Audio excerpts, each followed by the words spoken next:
Bonjour à toutes et à tous. On va démarrer. Bonjour à toutes et à tous, je suis Mathieu Rondeau, je suis le directeur de la communication et des communautés de Léonard, qui vous accueille aujourd'hui. Je pense que bon nombre d'entre vous connaissez déjà Léonard.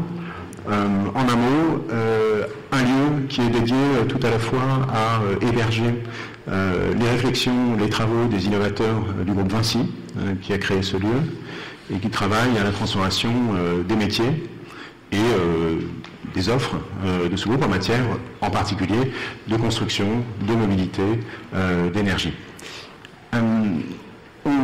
Cette rencontre, c'est la 5e rencontre dédiée à la transformation environnementale des territoires et de leurs métiers. 5e rencontre que nous organisons ici, au rythme d'une par mois. C'est évidemment un enjeu structurant, décisif de ces différents métiers que je viens d'évoquer et que nous explorons, disons, méthodiquement. Et c'est notamment la 2e fois que nous abordons ces verticales et en particulier aujourd'hui la construction, après avoir réservé du temps à l'occasion de notre précédente rencontre à la question de la transformation des mobilités. Prochaine rencontre, début avril, consacrée à la transition énergétique, dont on se demande si elle se fera de gré ou de force. Juste avant de vous présenter les intervenants d'aujourd'hui et de cadrer un petit peu les débats et les présentations qu'on aura ce soir, je vais vous donner un aperçu précisément des déclarations et des prises de point de vue qui ont été celles des intervenants de cette précédente rencontre consacrée à la transition des mobilités.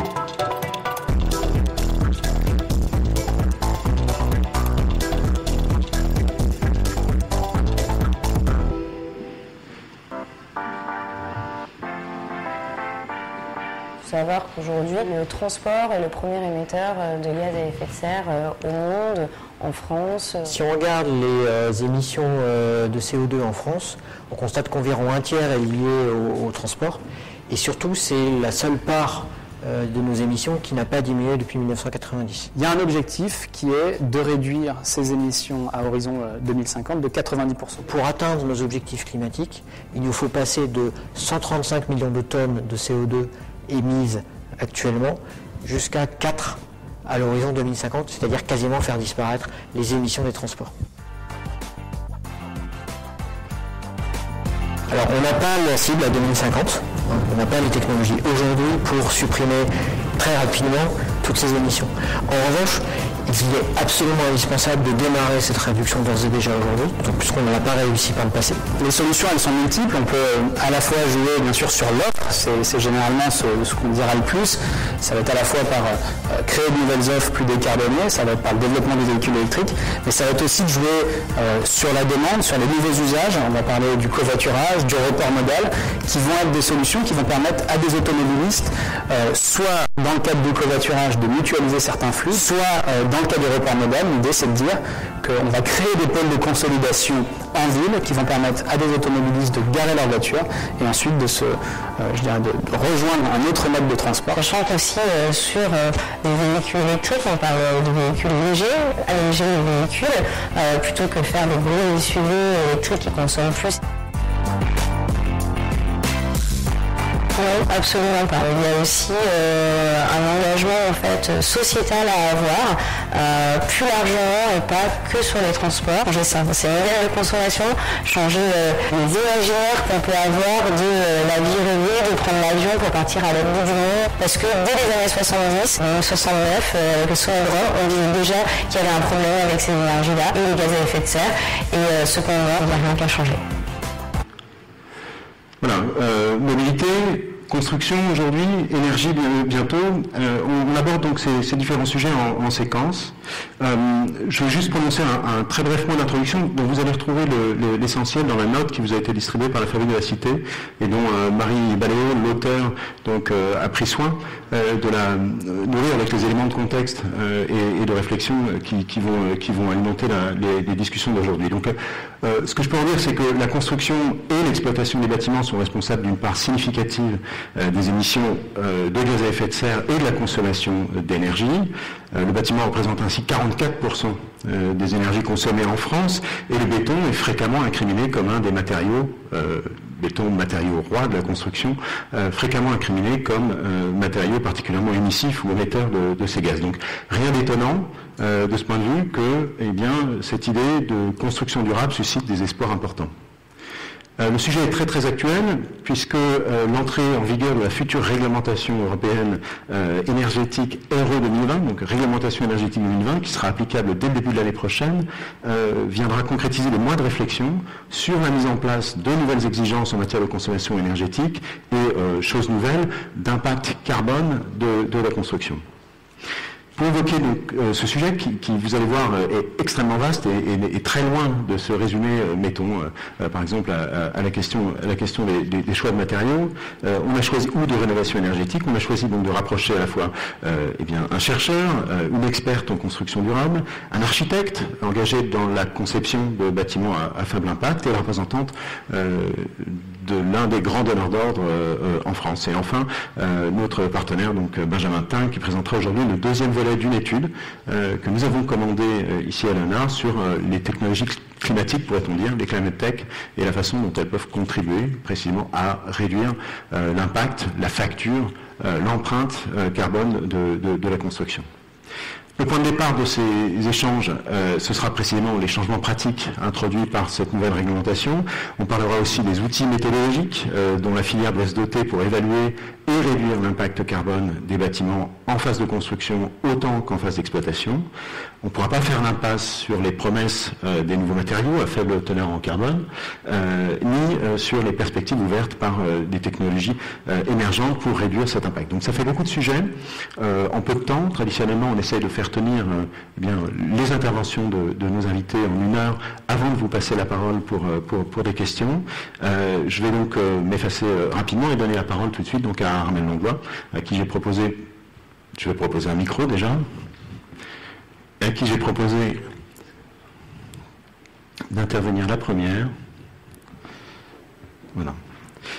Pour nous dire finalement en quoi, puisqu'on a choisi cette réglementation énergétique comme point de départ, en quoi cette nouvelle réglementation est en train de transformer la façon dont on conçoit et dont on construit les bâtiments.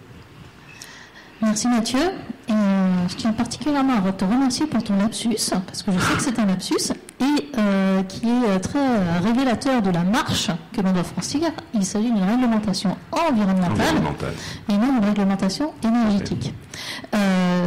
Oui, c'est une très très grosse marche. C'est un véritable changement, en tous les cas, dans les mentalités, dans la manière de construire.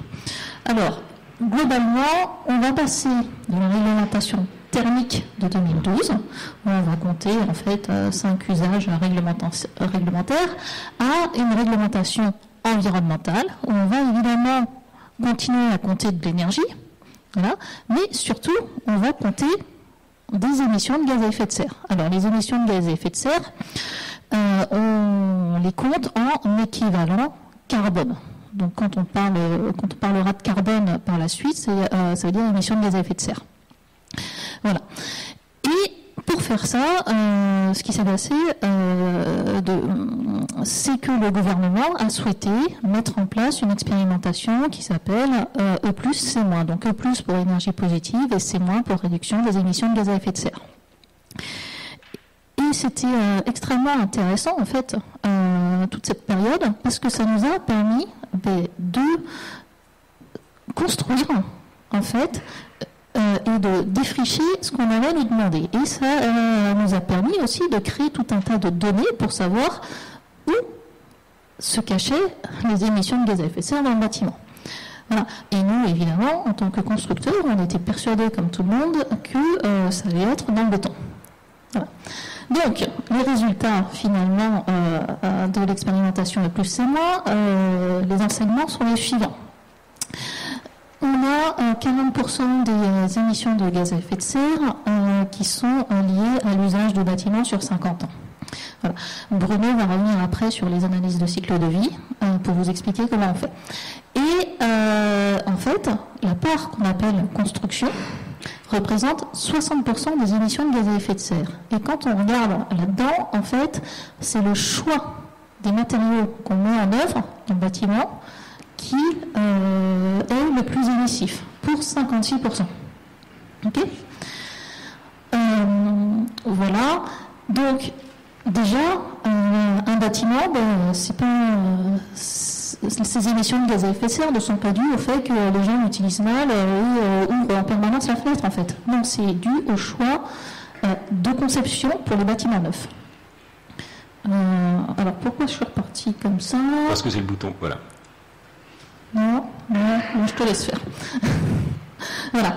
Et donc, comment on va compter du carbone, en fait ? Je veux dire, nous, ça va être une règle de 3 pour nous.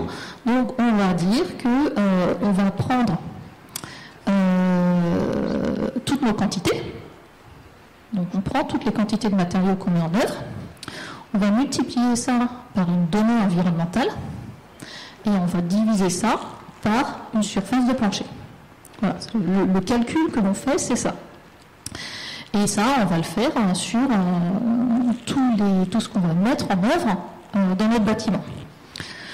Du coup, vous voyez, il y a 3 sensibilités qui sont possibles. La première qui est de réduire les quantités de matériaux qu'on met en œuvre. Donc là, on va vers de la sobriété, de l'éco-conception. Voilà, le meilleur matériau, c'est celui qu'on ne va pas poser. Du coup, qu'est-ce que ça donne ? Ça donne des bâtiments de bureaux, par exemple, sur lesquels on ne va pas mettre de faux plafonds partout, mais on va mettre des faux plafonds en îlot, uniquement là où c'est nécessaire. La deuxième chose que l'on peut faire, c'est optimiser les quantités de matière que l'on met en œuvre. Alors là, j'ai parlé du béton. Je peux, avec des formulations spécifiques, avec des technologies de construction spécifiques, utiliser moins de béton pour réaliser plus de mètres carrés de plancher. Voilà. Donc là aussi, je réduis les émissions de gaz à effet de serre pour un même périmètre. Ensuite, on peut jouer sur les données environnementales.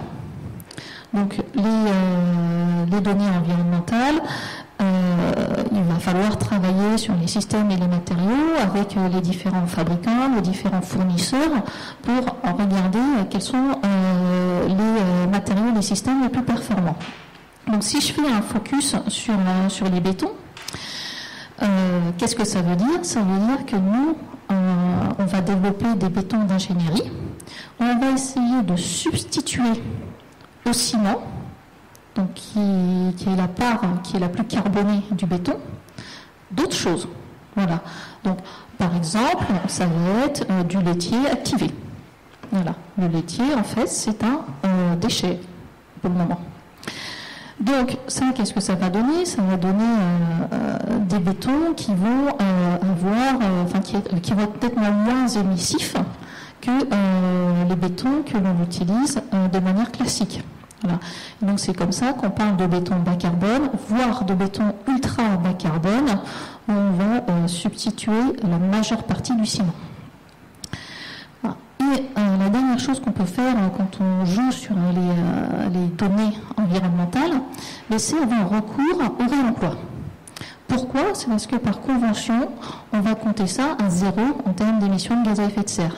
Donc, à titre d'exemple, sur un bâtiment de bureau de 22 000 m², on a posé 20 000 m² de dalles de faux plancher en réemploi, ce qui a vraiment permis d'obtenir des très très bonnes performances pour le bâtiment en termes d'émissions de gaz à effet de serre. Très bien. Merci. Merci Armelle. Ce qu'on retient immédiatement de cette intervention, c'est que peut-être c'est une des premières choses que tu nous as dites. La phase de construction, c'est 60% donc, des émissions. Et on voit bien quelle sorte de démarche vous entreprenez déjà donc pour mettre pour équilibrer, disons, cette facture. Ça veut dire donc que 40% de la facture carbone d'un bâtiment, c'est son usage, et son usage sur 50 ans qui est, disons, une durée de vie moyenne, j'imagine, ou peut-être un peu courte, enfin je ne sais pas, mais pour un bâtiment. Conventionnel, on va dire. Conventionnel, merci. Je voudrais du coup passer la parole à Bruno Poportier cette fois, qui est directeur de recherche au Lab Recherche Environnement Vinci ParisTech. C'est un partenariat de recherche qui associe Vinci, mais aussi 3 écoles donc, de ParisTech, les mines, les ponts et l'agro. Et qui, ensemble, donc, réfléchissent et travaillent, financent des thèses et des post-docs sur l'éco-conception, autrement dit, donc la conception environnementale des infrastructures et des bâtiments. Et ce que j'ai envie de vous entendre dire, Bruno, c'est que si la construction durable, c'est intégrer le nouveau jeu de contraintes dont Armel nous a parlé, c'est aussi changer de regard sur ce bâtiment. Dont il convient d'analyser la consommation d'énergie et les émissions tout au long du cycle de vie de la construction jusqu'à la déconstruction au cours donc, de ces 50 fameuses années. Donc voilà, comment est-ce que ces analyses en cycle de vie vont aider à mesurer et réduire l'impact environnemental de nos constructions? Je vous laisse la parole. Merci. Bonsoir. Donc, plutôt que de faire des grandes théories, je vais prendre un cas concret d'application qu'on vient d'étudier, donc qui est situé sur Plaine Commune, donc près du carrefour Pleyel, près d'une future gare du Grand Paris. C'est un exemple de projet d'aménagement qui est assez représentatif des projets. On ne construit plus des villes entières. Et en même temps, il y a plus de liberté d'action si on conçoit un projet sur tout un îlot que si on fait un seul bâtiment. Donc c'est une échelle intéressante pour trouver des moyens de réduire les impacts environnementaux. Alors, nous, on est du côté de la recherche. On essaye d'avoir donc des connaissances les plus précises possibles sur justement d'où viennent principalement les impacts. Alors effectivement, l'approche réglementaire, je dirais qu'elle est quand même un petit peu biaisée parce que je dirais que les grands lobbies énergétiques font tout ce qu'ils peuvent pour faire consommer toujours plus d'énergie et focaliser plutôt sur les matériaux. Donc en mettant une durée de vie de 50 ans, eh bien, par rapport à la durée de vie réelle, quand il n'y a pas d'obsolescence programmée des bâtiments, ce que j'espère n'est pas la tendance, eh bien, on va diviser par 2 finalement l'impact de la phase d'utilisation et des consommations d'énergie par rapport aux matériaux. Alors que si on prenait une durée de vie de 100 ans, par exemple, eh bien, les matériaux ne seraient pas forcément aussi contributeurs que ce qui vient d'être dit. Alors, ça ne veut pas dire qu'il ne faut pas faire d'efforts sur les matériaux, et c'est très bien de faire des efforts sur les matériaux, bien entendu. Mais il faut quand même faire la part des choses entre l'intérêt général, qui est de réduire quand même les émissions de gaz à effet de serre sur le cycle de vie d'un bâtiment, et de ne pas biaiser les chiffres. Alors, sur cet exemple-là, sur ce projet où il y a beaucoup de bureaux, vous voyez, près d'une future gare du Grand Paris, on en profite pour mettre beaucoup de bureaux et pas mal de logements aussi. C'est très dense. On peut se dire, est-ce que c'est ça, l'écoquartier? Ça peut être un petit peu surprenant pour certains, mais dans un autre sens, ça permet d'économiser des transports et donc, par rapport à des zones pavillonnaires très très étendues, c'est peut-être aussi une solution qui est intéressante à vérifier. En tout cas, sur les bilans que l'on fait, on essaye d'améliorer donc les performances par les matériaux, mais aussi par les économies d'énergie, par les énergies renouvelables. Et aussi par la sensibilisation des habitants, parce que finalement se chauffer à 20 degrés ou à 23 degrés, eh bien c'est très différent en termes d'impact environnementaux. Donc c'est bien aussi d'associer les habitants à cette performance. Et puis si on peut passer la slide d'après, comme ça je donne un deuxième exemple. Là c'est un projet en Espagne qu'on a mené dans le cadre d'un projet européen sur des logements sociaux. Et là, il s'agit de réduire pas seulement les impacts environnementaux, mais aussi le coût de construction, parce que pour les logements sociaux, ils ne sont pas très riches non plus.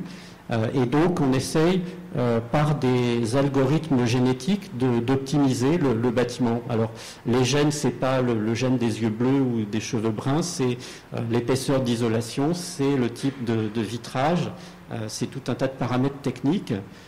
qui forment une population d'individus et on croise ces individus pour générer des enfants. On sélectionne les plus performants, alors c'est un peu de la génétique, pour essayer d'arriver à la fin à une conception à moindre coût et à performance environnementale la meilleure possible. Donc c'est les outils qu'on développe dans la recherche et qui ensuite sont diffusés et utilisables par les professionnels du bâtiment. Merci Bruno. Je vais passer la parole aussitôt à Benjamin qui, en réalité, de la recherche aux applications technologiques, va nous permettre de faire un saut logique. Benjamin Tinck est fondateur donc, du Good Tech Lab, qui nous a aidé, je vais te passer qui nous a aidé à Léonard à concevoir une étude qui dérive d'ailleurs directement d'un travail que vous aviez fait l'an dernier, qui nous a conduit donc à construire un peu le catalogue, pourrait-on dire, des solutions technologiques émergentes qu'on voit donc apparaître en matière précisément de mobilité, de construction et d'énergie. Ce document, on le lance et on le publie aujourd'hui sur le site de Léonard, vous pourrez le retrouver. Il y en a quelques exemplaires qui sont en distribution à la sortie, donc je te laisse peut-être nous présenter ces travaux et précisément ces solutions que tu as entrevues.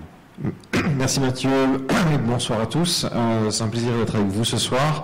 Donc effectivement, comme l'explique Mathieu, nous on travaille chez Good Tech Lab pour étudier le potentiel des technologies pour décarboner l'économie. Ici on va parler de la construction en particulier. Ça ne veut pas dire qu'on pense que la technologie est la réponse à tout. On a parlé un peu déjà des usages de la réglementation, mais c'est un des éléments de la solution qui sera déterminant. Alors peut-être dans l'autre sens. Le gros bouton. Ouais, le gros bouton, très bien. Donc peut-être pour parler sur trois niveaux, des matériaux, de l'usage des bâtiments et du processus de conception.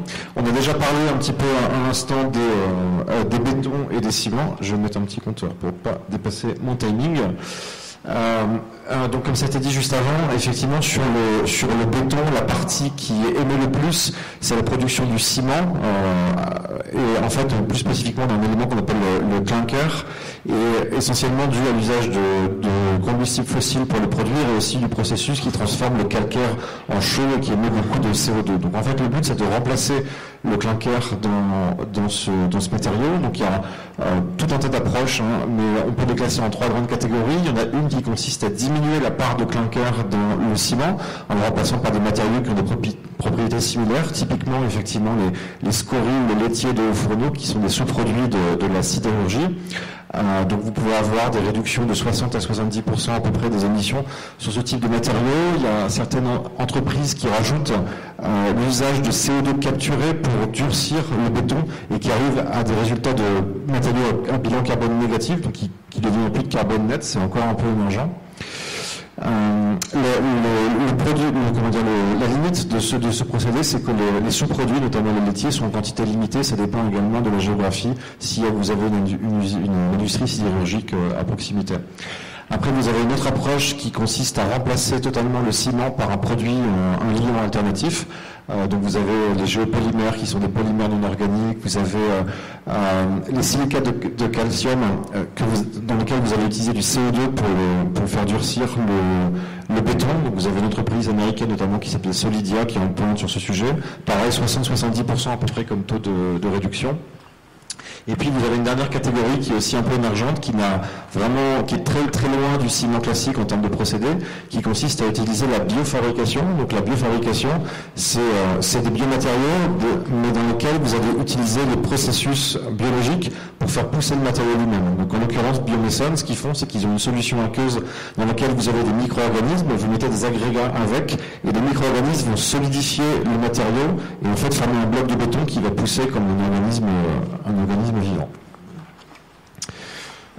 L'acier, je vais passer assez rapidement parce que notamment en Europe, c'est un matériau qu'on utilise un petit peu moins qu'aux États-Unis ou ailleurs et qui est aussi par ailleurs utilisé dans beaucoup d'autres secteurs que la construction.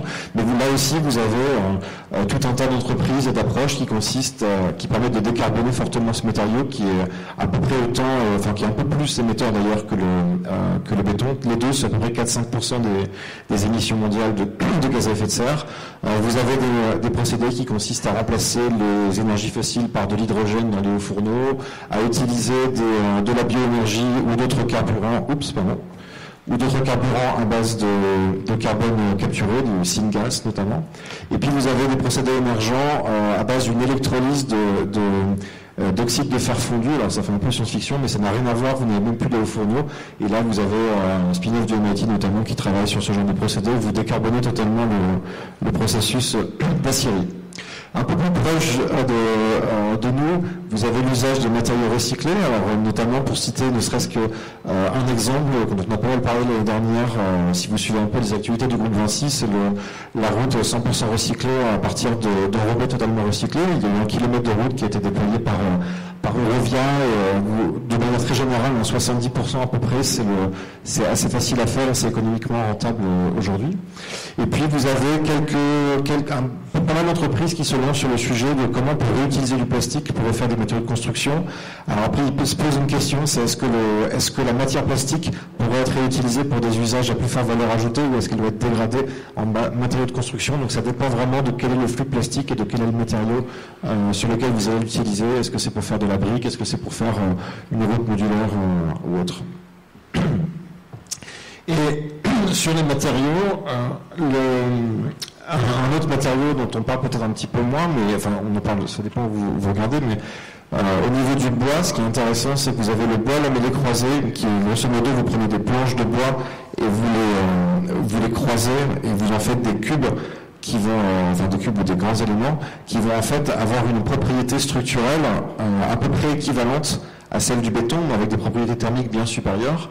Et c'est quelque chose qui aujourd'hui en Europe on connaît assez bien, mais les Américains sont en train de découvrir ça en ce moment, et ils en sont pour certains assez fous, et il y a tout un nombre d'entreprises qui se lancent également sur ce sujet, et on voit qu'aujourd'hui on arrive à faire y compris des immeubles de cette taille. Donc là vous avez un immeuble de 13 étages en Norvège, les Japonais prévoient un immeuble de 70 étages totalement à base de bois lamellé croisé. Donc ça c'est une filière un peu émergente qui est très intéressante, et c'est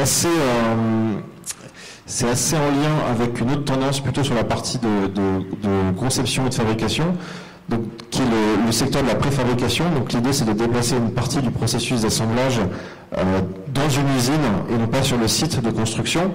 Et vous avez certains acteurs comme Catera par exemple ou autres qui ont vraiment industrialisé ce processus-là avec des méthodologies de fabrication numérique, d'intelligence artificielle, etc.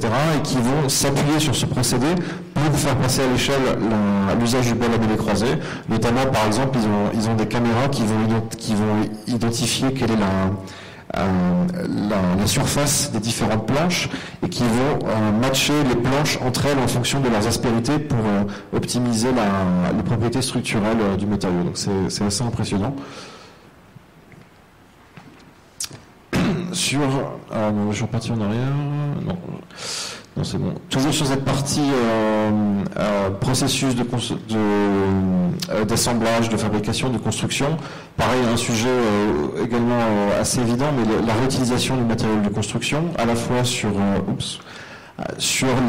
les matériaux qui n'ont pas été utilisés sur des chantiers. Donc vous avez pas mal de plateformes type Bacassia, il y en a d'autres en Belgique ou autres qui permettent de faire le lien entre cette offre et cette demande. Et puis vous avez un sujet un petit peu plus émergent qui est comment pouvoir dès la conception penser le bâtiment comme une banque de matériaux, de manière à pouvoir identifier lors de la déconstruction du bâtiment, quel matériau va pouvoir resservir sur tel ou tel chantier ou tel nouvel ouvrage.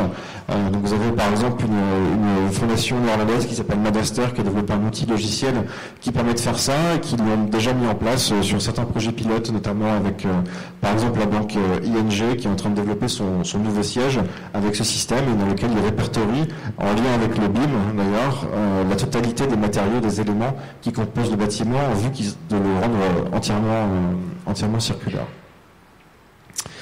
Un autre élément sur le processus de fabrication, de construction qui est également émissif, pas autant que les matériaux, mais c'est quand même conséquent, c'est tous les engins et tous les appareils de chantier.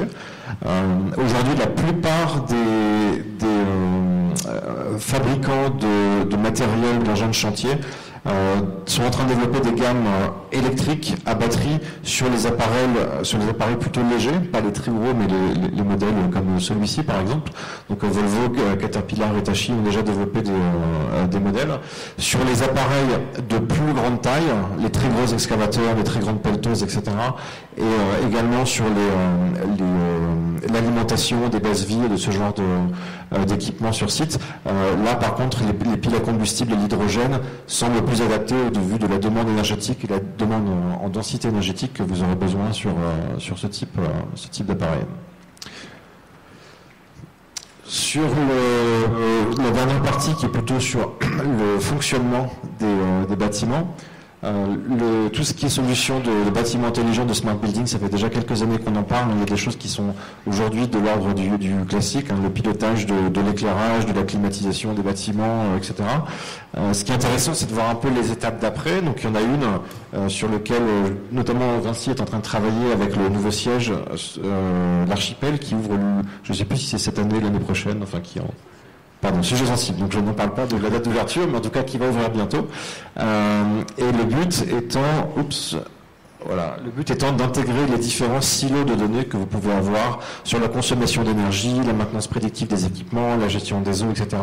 Et de rassembler avec ces données, avec celles qui sont générées également par les occupants du bâtiment, de manière à pouvoir avoir une vision d'ensemble sur une maquette numérique de tous les flux, de tout ce qui se passe à l'intérieur du bâtiment, de manière à pouvoir optimiser son impact encore plus. Et sur le bâtiment intelligent, il y a aussi d'autres usages intéressants de l'intelligence artificielle et du machine learning. Carbon Lighthouse, notamment, a développé une solution qui est très intéressante, qui déploie à peu près 300 capteurs par bâtiment, pas forcément énergétique, ça va aussi pour mesurer les flux d'air, les variations de température, etc.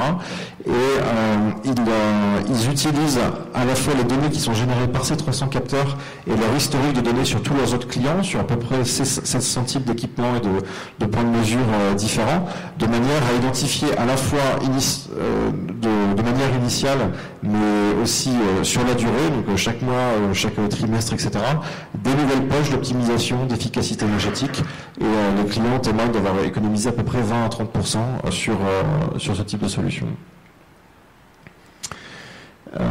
Dernière partie sur le fonctionnement des bâtiments, plutôt sur la partie chaleur.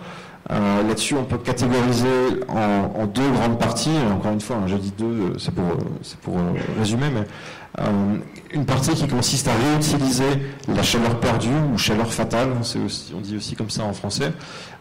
Donc cette chaleur perdue, elle peut arriver notamment cette réutilisation de chaleur perdue, elle peut se produire à deux endroits. Premièrement, sur site directement. Donc quand vous allez, par exemple, avec des échangeurs de chaleur ou avec des systèmes qui permettent de récupérer la chaleur qui est consommée par les climatiseurs, pouvoir la réutiliser pour la stocker de façon saisonnière, de manière à baisser la facture de chauffage. Donc là, vous avez deux boîtes françaises qui font ce genre de choses, qui sont très intéressantes, Terrao et Accenta. Et vous avez également tout ce qui concerne la récupération de chaleur dans les réseaux de chaleur urbains. Donc ça, c'est quelque chose qui n'est pas nouveau. Par contre, vous avez des nouvelles sources de chaleur qui sont exploitées pour ces réseaux de chaleur. Par exemple, la chaleur qui est émise par les data centers, c'est ce que fait Stockholm Exergi, ou la chaleur qui peut être récupérée sur les routes. Ça, c'est un projet de Rovia et Vinci Energy qui s'appelle Power Road, qui récupère la chaleur sur les routes et qui les redistribue dans les infrastructures et les bâtiments environnant la route.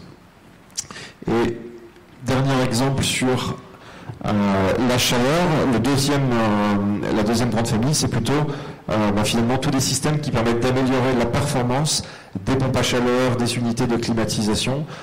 Donc on sait par exemple que les pompes à chaleur de source terrestre, ground source, je ne sais plus comment on dit en français, c'est très efficient dans la vie énergétique. Par contre, c'est très coûteux à mettre en place, notamment au niveau résidentiel. Donc dans Delion, par exemple, ils ont développé une nouvelle technologie de forage qui divise par 3 les coûts de forage et qui permet d'installer un prix plus compétitif des pompes à chaleur chez vous.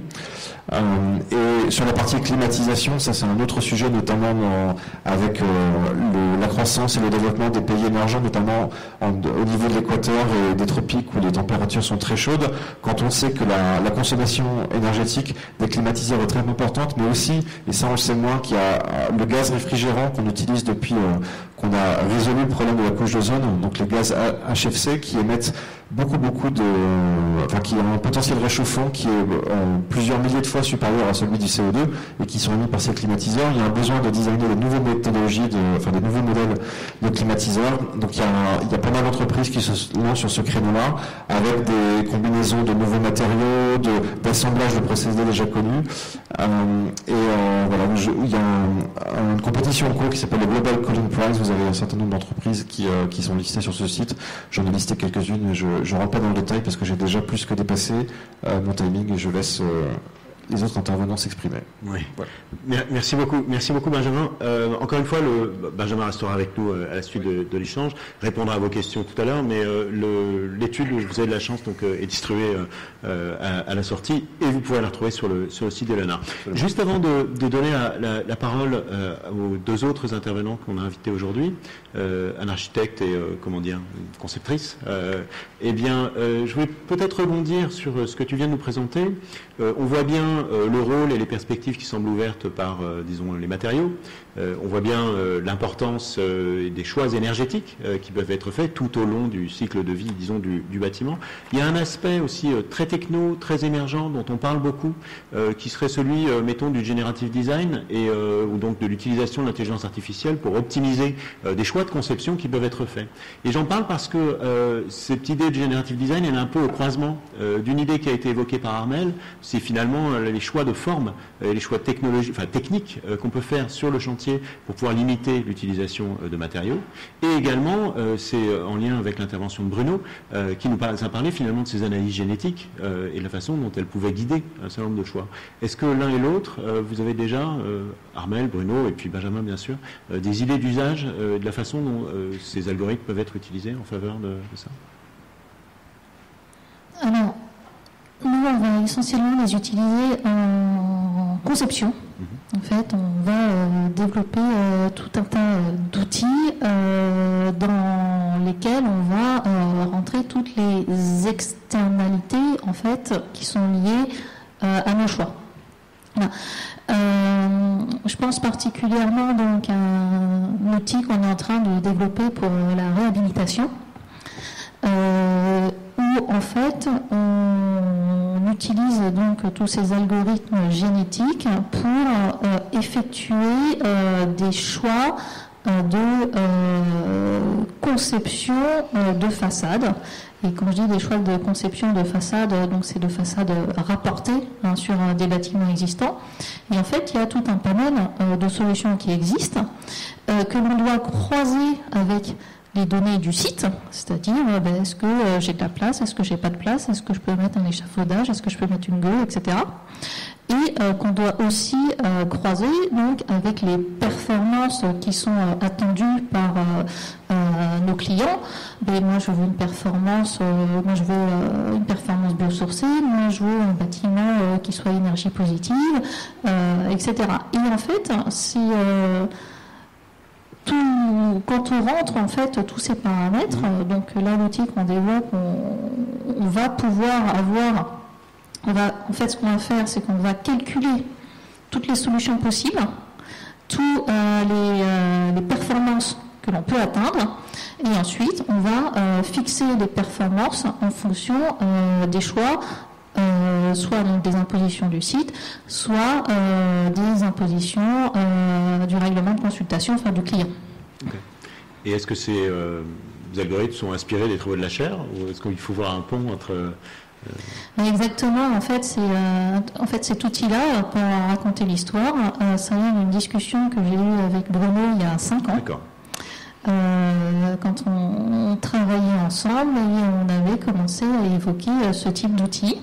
Et voilà, c'est une discussion finalement entre un constructeur et un scientifique qui a fait qu'on a voulu aller beaucoup plus loin. Oui, donc les applications en conception, mais aussi dans le cadre, par exemple, de dialogue compétitif. Je ne sais pas si vous pratiquez ce genre de choses. C'est-à-dire qu'il y a un maître d'ouvrage qui missionne 3 équipes de conception. Par exemple, il fait un petit concours, il choisit 3 équipes. Et ensuite, il dialogue avec ces équipes, puisque chaque équipe a produit une proposition de bâtiment. Et ensuite, on cherche à améliorer la performance, réduire les coûts. Et c'est là aussi, à cette étape, qu'on peut utiliser ces outils d'optimisation. Et ce n'est pas seulement du côté de la maîtrise d'œuvre, mais aussi, ça peut être du côté de la maîtrise d'ouvrage ou de l'assistance à la maîtrise d'ouvrage. Et ce qui est important d'optimiser, c'est pas sur un seul critère. Bon, le coût est important, mais il faut aussi considérer d'autres critères, pas seulement le bilan carbone, mais on va peut-être aussi s'intéresser au confort et au risque de surchauffe en cas de canicule. On parle beaucoup du bois. Moi, ces immeubles tout en bois me font peur parce que à la première canicule venue, s'ils ne sont pas climatisés, c'est très très difficile de vivre dedans, de survivre simplement dedans. Et donc il faut vraiment faire attention. Alors on peut faire des immeubles en bois, mais peut-être à ce moment-là faire une climatisation avec du rafraîchissement passif la nuit, compléter un peu avec une climatisation active, mais à ce moment-là alimentée par du photovoltaïque. Enfin, il y a toute une réflexion d'ensemble et pas seulement le critère carbone qui risque d'appauvrir la conception. Donc ces optimisations, c'est un outil, je pense, très intéressant, mais à utiliser avec intelligence. Alors, on va freiner sur le bois. Je pense que c'est un sujet important, mais je suis sûr qu'il reviendra en question à la suite donc nos échanges, parce que c'est toujours un classique, disons, de ce genre de débat. Du coup, je me permets de poursuivre et de me tourner cette fois-ci vers Manal Rajdi. Vous êtes architecte, vous êtes fondateur du cabinet Oxo Architecte, qui a notamment contribué à la conception architecturale de l'Arbre Blanc, qui a récemment été élu, nommé plus bel immeuble résidentiel au monde par Arch Daily, donc félicitations.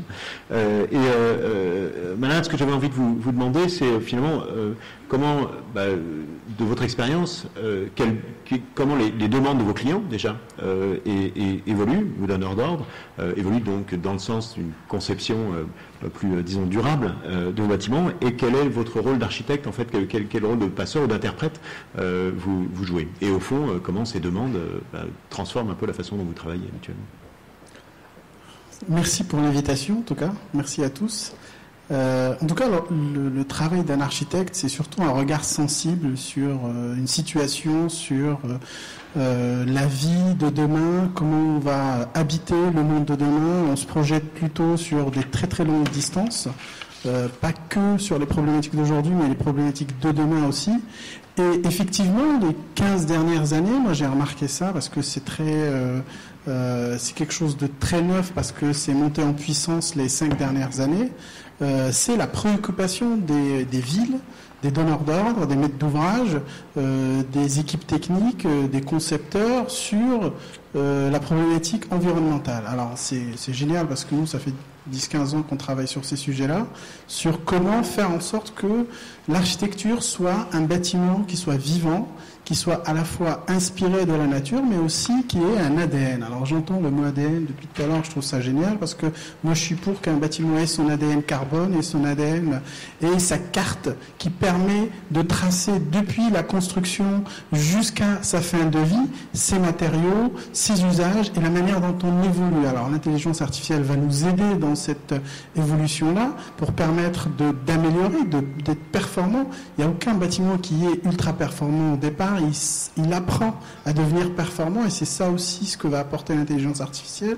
C'est surtout sur les usages.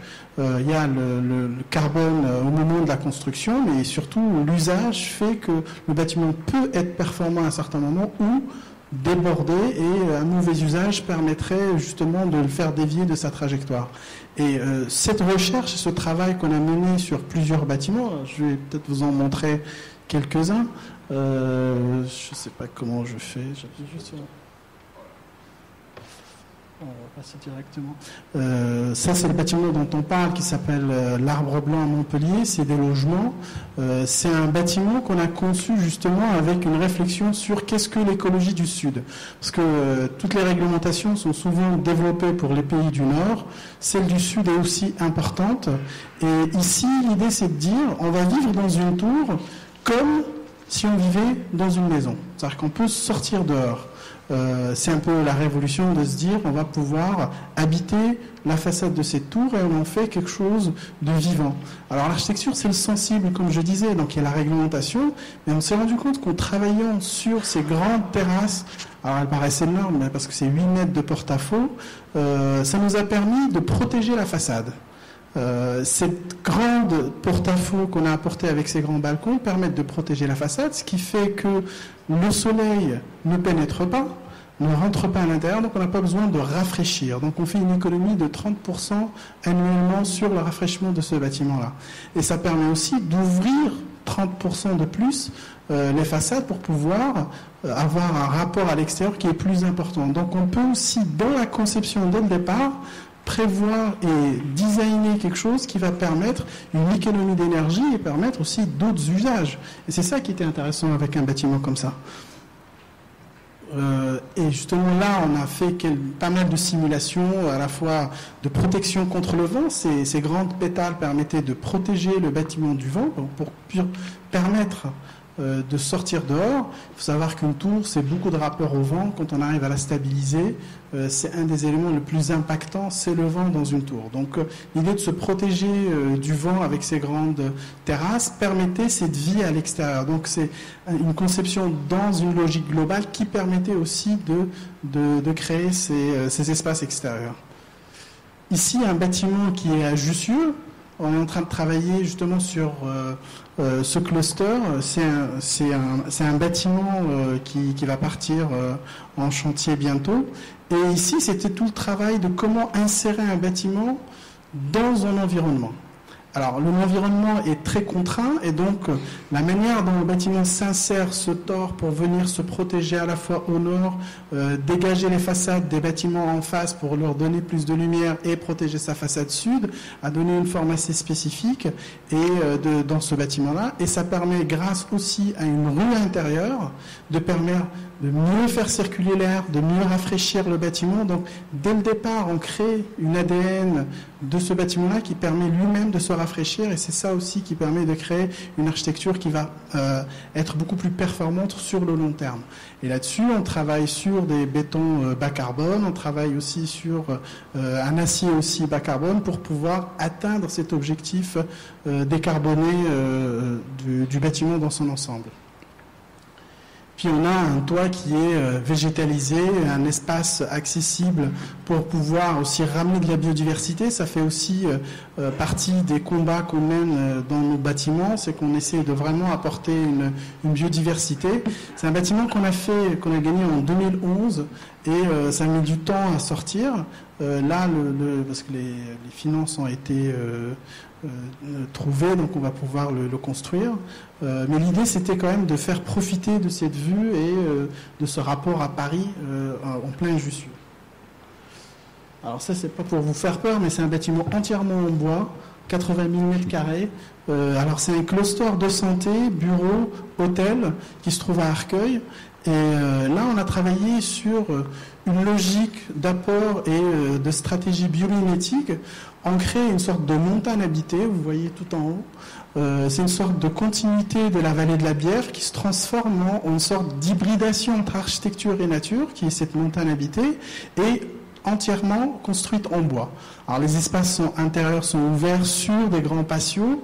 On vient creuser cette matière pour ramener de la lumière à l'intérieur, mais aussi faire mieux circuler l'air, créer une grande protection au-dessus et faire en sorte que ce bâtiment respire et transpire. Tout ce que vous voyez autour de ce bâtiment-là, c'est une sorte de peau qui lui permet de respirer. C'est une végétalisation aussi avec des espaces tampons. Ça permet aussi de créer des espaces secondaires au-delà de l'espace standard à l'intérieur des bureaux. On peut sortir, faire des réunions à l'extérieur quand le temps le permet, des espaces semi-tempérés.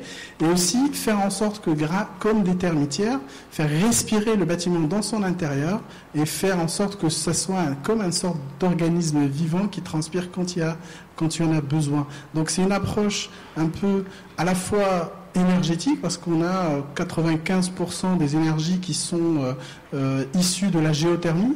On a aussi des panneaux solaires qui permettent dans son ensemble d'être quasiment autonomes, sauf quand il y a des pics. Là, il y a besoin de faire des apports énergétiques, mais sinon c'est un bâtiment qui est autonome énergétiquement, et aussi avec cette approche décarbonée en utilisant quasiment que du bois en structure. Alors peut-être qu'il y aura en socle du béton pour venir tenir dans cette pente, parce que c'est très pentu comme site pour les infrastructures. Donc on arrive à avoir une réflexion à la fois au niveau des matériaux, des énergies, pour créer un socle et un bilan carbone global qui soit le plus bas possible. Parce que le bâtiment le plus écologique, c'est celui qu'on n'a pas construit. Merci. Merci. Je sens que Émilie va pouvoir rebondir assez facilement sur cette dernière remarque.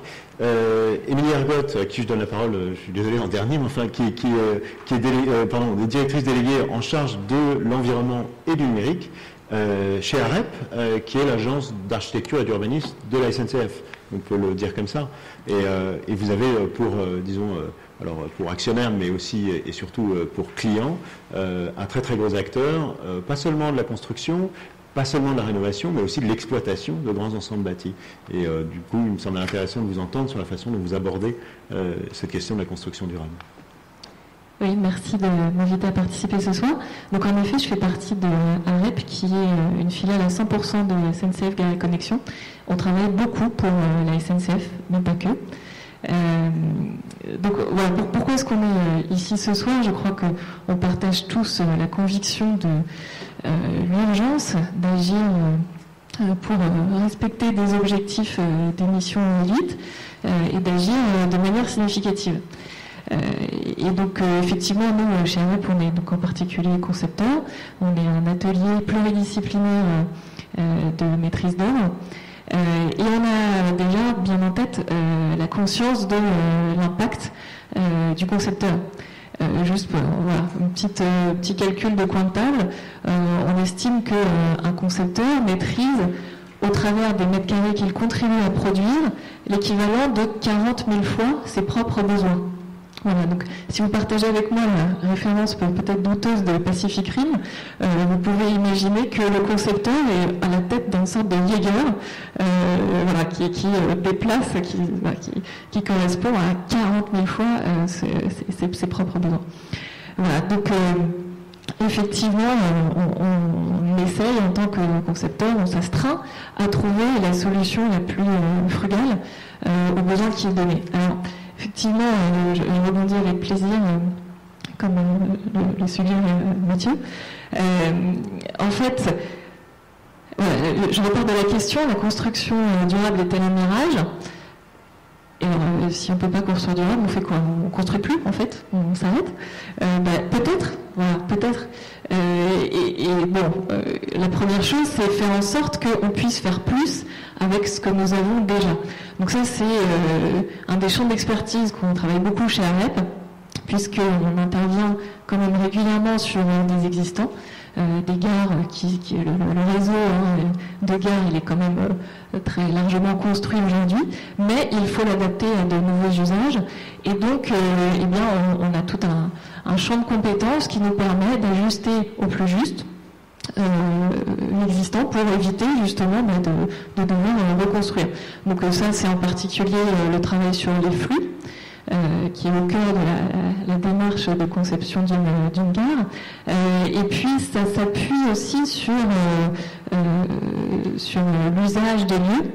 On a à l'autre bout du spectre une équipe de design, le Design Lab, qui va réfléchir à comment est-ce que, en matérialisant des parcours dans un espace, on va pouvoir finalement avoir une capacité en flux supérieure pour un espace qui n'est pas plus dimensionné. Voilà. Et donc, alors chez AREP, on a aussi la chance de pouvoir agir en amont, en programmation, en conduite d'opération auprès de notre client préféré et d'autres, parce que effectivement c'est à ce stade très amont que beaucoup de décisions se prennent. Voilà. Alors juste une petite parenthèse, effectivement aussi quelque chose qui porte beaucoup à AREP, c'est j'ai bien nommé le petit rappel pour commencer de la précédente édition sur les mobilités. Effectivement, donc voilà, AREP, on conçoit des gares, des pôles d'échange multimodaux qui sont quand même au cœur de la mobilité décarbonée. Donc ça, c'est quelque chose aussi qui nous porte et on s'inscrit pleinement dans la raison d'être du groupe public ferroviaire. Voilà, donc ceci étant dit, petite désigne qui me paraît important. Donc voilà, une fois qu'on a effectivement bien dimensionné le projet, ah oui, si, autre point que je voulais aborder, on évoquait tout à l'heure la question de la durée de vie du bâtiment. C'est 50 ans. Alors nous, on est très à l'aise avec ça parce qu'on sait qu'on a été capable de construire pour 100 ans.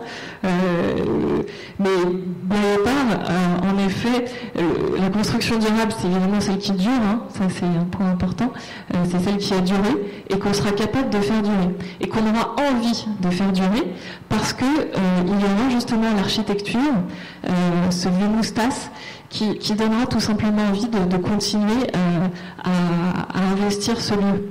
Donc ça aussi, c'est un point important et qui est au cœur de la démarche de conception.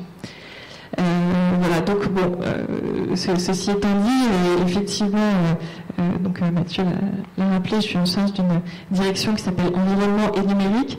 Donc voilà, on explore un certain nombre d'outils numériques qui permettent d'accompagner la conception et de faire les choix les plus perspicaces. Donc évidemment, l'enjeu, c'est de pouvoir discriminer entre plusieurs solutions. Voilà, le Generative Design peut permettre de créer des variantes en fait et de les présélectionner. Donc ça, ces démarches, elles sont évidemment elles ont plus fort impact qu'elles interviennent le plus tôt dans le projet. Et donc là, on mobilise deux types de compétences, évidemment des bilans carbone qui vont permettre en stade amont de projet de discriminer plusieurs variantes et puis de faire ressortir les points les plus saillants, les postes à plus fort impact. On travaille aussi beaucoup sur le confort en fait, alors lié avec évidemment la consommation énergétique du bâtiment. Je refais le lien là, avec la question de l'usage et comment est-ce qu'on investit les lieux. Un autre exemple assez concret, une gare en fait c'est un bâtiment qu'on essaye de garder non chauffé, hein, évidemment. Pour autant, on a besoin que certaines zones soient confortables dans un usage statique, toutes les zones d'attente. Et donc, voilà, qu'est-ce qu'on fait pour qu'on apporte la réponse la plus juste. Voilà. Donc, on peut avoir recours à des simulations numériques assez poussées pour permettre d'établir quel est le confort ressenti en certains endroits et adapter la réponse au plus juste. Alors, je voulais aussi rebondir sur la question du réemploi, qui est une question sur laquelle on se penche avec beaucoup d'intérêt en ce moment. Alors, bon, déjà parce que voilà, on intervient souvent sur un site qui est déjà occupé, donc même quand on rénove, il y a parfois il y a souvent une partie de démolition, et donc on a commencé à aborder la question au travers du réemploi in situ. Voilà, quelles sont les méthodes qu'on doit mettre en place, comment est-ce qu'on accompagne le maître d'ouvrage dans les objectifs qu'il peut raisonnablement se fixer étant donné le gisement qu'il a à disposition. Mais on sait aussi qu'on a un gisement colossal du côté de SNCF Réseau. Parce que à chaque fois qu'ils font des travaux d'infrastructure, il y a des traverses en bois, il y a des rails, il y a des isolateurs, et donc voilà, on travaille, on veut pouvoir s'appuyer sur ces gisements pour proposer une écriture de l'emploi qui valorise aussi le patrimoine et l'identité du groupe ferroviaire. Intéressant. On n'avait pas évoqué justement ces passerelles qu'on peut lancer entre filières ou entre activités. Merci beaucoup, Émilie. Je vous avais promis de faire court et on a tenu à peu près exactement 1 heure donc pour cette première passe et la présentation. Et je crois qu'on a vraiment de la chance d'avoir ce panel donc des différents participants. Je suis sûr que vous avez de nombreuses questions et ces questions, c'est le moment, je pense, de vous donner la possibilité de commencer de les poser. J'en vois une là-haut, il y a un micro effectivement qui doit circuler. Habituellement quelqu'un me fait l'amitié de le monter jusqu'en démarche, mais voilà. Il faudra peut-être venir un peu à ma rencontre, vous êtes sympa. Bonjour, Juliette Lefebure, je suis à la direction environnement de Vinci. Une question que je me pose, moi, c'est lié à la massification de toutes les solutions qu'on vient d'aborder. Le secteur de la construction est quand même en souffrance économique, avec des marges assez faibles. Et on a une réglementation, notamment en France, qui est très compliquée et qui peut, notamment sur l'aspect matériaux, poser des difficultés. Donc voilà, je ne sais pas s'il y a déjà des solutions là-dessus, des pistes, ça m'intéresse. Merci beaucoup. Et c'est une question aussi que j'ai failli poser tout à l'heure. On parle aujourd'hui de béton. Enfin, je veux pas m'approprier la question, mais on parle beaucoup de béton ultra bas carbone et on sait qu'il y a des enjeux d'ordre réglementaire, mais aussi d'ordre économique, technique et d'usage qui peut être intéressant de commenter un peu. Je ne sais pas qui veut Armelle. Alors, il y a déjà une partie de la réponse qui a été apportée. C'est que le bâtiment qui consomme le moins, c'est celui qu'on ne va pas construire. Et c'est pas une blague en fait. C'est-à-dire qu'il faut absolument se poser la question du a-t-on réellement besoin de ça à cet endroit-là. Pour prendre un exemple, donc on a travaillé avec ARAP et SNCF Gare et Connexion. C'était la nouvelle gare de Bordeaux-Belsier. Alors, pour la petite histoire, quand j'ai vu arriver le programme sur ma table, il y avait effectivement un bâtiment de gare avec un parking qui est imbriqué dans la gare qui s'appelle le P1. Et il fallait construire ensuite un P2, un P3 et un P4. Voilà.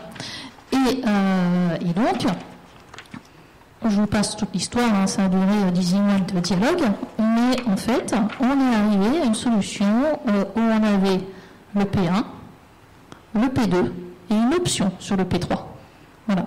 Et nous, on avait réussi à démontrer qu'on était capable, via le numérique, via des capteurs, de faire fonctionner ce P1 et ce P2 de manière complètement optimisée pour cette gare.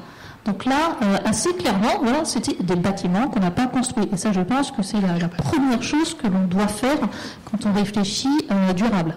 Donc, et là, c'est des économies, hein. C'est tout de suite. La deuxième chose, c'est ce que j'avais dit, c'est ne pas construire de mètres carrés inutiles dans les bâtiments. C'est réfléchir à l'usage. C'est comment est-ce que je peux construire des mètres carrés qui ont des intensités d'usage, des plages horaires d'utilisation qui sont les plus longues possibles. Voilà. Et ensuite vient la partie matériaux. Dans nos bâtiments, je suis désolée, mais il y a beaucoup de matériaux dont on n'a pas besoin. Voilà. Et là, c'est pareil, il faut travailler sur cette sobriété-là. Voilà. Et tout ça, tout ce que je dis, en fait, c'est tout ce qu'on met pas en œuvre. L'addition chez un constructeur, c'est que ça va être moins cher, quoi. Donc pour moi, construire durable, ça va avec une véritable performance économique. Par contre, ne pas penser durable et se dire que le bâtiment, ne pas concevoir durable, et se dire que le bâtiment finalement doit atteindre des performances, ça coûte une fortune. Donc ça coûte potentiellement plus cher, ça peut être plus compliqué, je réinterprète, mais de construire durable, mais il y a une réponse qui serait celle de la sobriété au fond. C'est de la construction durable, la sobriété. Enfin, c'est le premier pas, quoi. Mais, ouais. Ok. Peut-être, je ne sais pas, Manal veut peut-être commenter, ou Émilie. Au fond, la question qu'on se pose, c'est effectivement, on est dans des métiers de la construction dont les marges sont faibles. Je reprends les mots qui ont été prononcés à l'instant, et dans lesquels il est souvent difficile, disons, d'aller chercher l'optimisation, mettons, environnementale au détriment de l'équation économique. Est-ce qu'il vous est déjà arrivé de rencontrer cette difficulté-là? Est-ce que vous avez l'impression que les clients eux-mêmes, ou vos donneurs d'ordre, évoluent sur cette question et sont prêts à négocier finalement cette construction durable? Je crois que la problématique, elle n'a pas tant changé ça, c'est l'approche qui a changé. On a toujours un problème avec les budgets dans les bâtiments. C'est juste aujourd'hui, la problématique environnementale est devenue nécessaire et c'est plus un choix, c'est devenu une nécessité et il faut la faire rentrer dans cette équation-là. Alors c'est pas simple, mais l'une des réponses qui peuvent être apportées, parce qu'il n'y a pas de réponse miracle, sinon tout le monde serait content, c'est déjà l'optimisation de la conception. C'est quand on dessine un bâtiment, effectivement, quand on le dessine déjà dans son approche de façon assez standard, basique, et après on essaie de lui mettre tous les bons matériaux, toute la bonne stratégie énergétique, c'est pas efficient. Un bâtiment, ça doit être quelque chose de pensé dès le départ dans le concept, de façon optimisée pour que ses fonctions, ses usages, son optimisation et les matériaux qu'on utilise soient dès le départ pensés pour que ce soit environnementalement respectueux, que ce soit très efficace et durable. Durable dans le sens, dans le temps, on parle de 50, c'est plutôt 100 ans, voir comment. Et moi, je rajoute la résilience, ce qui est important. La frugalité et la résilience, c'est deux éléments qui sont indissociables aujourd'hui de la réflexion et de la conception et de design des bâtiments, afin qu'ils puissent évoluer. C'est-à-dire que si dans 30 ans, 40 ans, on veut transformer des bureaux en de logements ou logements, bureaux, hôtels, il faut que le bâtiment, dans son ADN de départ, ait cette possibilité-là. Et donc, sur le long terme, oui, on va pouvoir faire des économies, oui, on va pouvoir optimiser. C'est pas juste le coût de construction, parce que si on focalise que sur le coût de construction, effectivement, les marges sont très très faibles. Mais si on pense sur du très très long terme, oui, là, on peut permettre et on peut faire gagner de l'argent et l'optimisation sur les usages et l'exploitation. Merci, Manal. Peut-être une deuxième question donc, de la part de la salle. J'ai un après. Merci, bonsoir à tous. Maïssa Carré, je suis avocate en droit de l'urbanisme et vous touchiez du doigt à l'instant la question de la réversibilité des constructions que vous n'avez pas évoquée ce soir, puisqu'on est resté vraiment sur les matériaux et non pas la durabilité la vie du bâtiment qui aujourd'hui est limitée à 50 ans, mais peut-être dans ces 50 années, au vu des modes de consommation et d'évolution, vont avoir plusieurs destinations. Moi, je suis plus sur le côté réglementaire, mais je m'interroge du coup en termes techniques. Est-ce que vous avez des projets de construction réversible,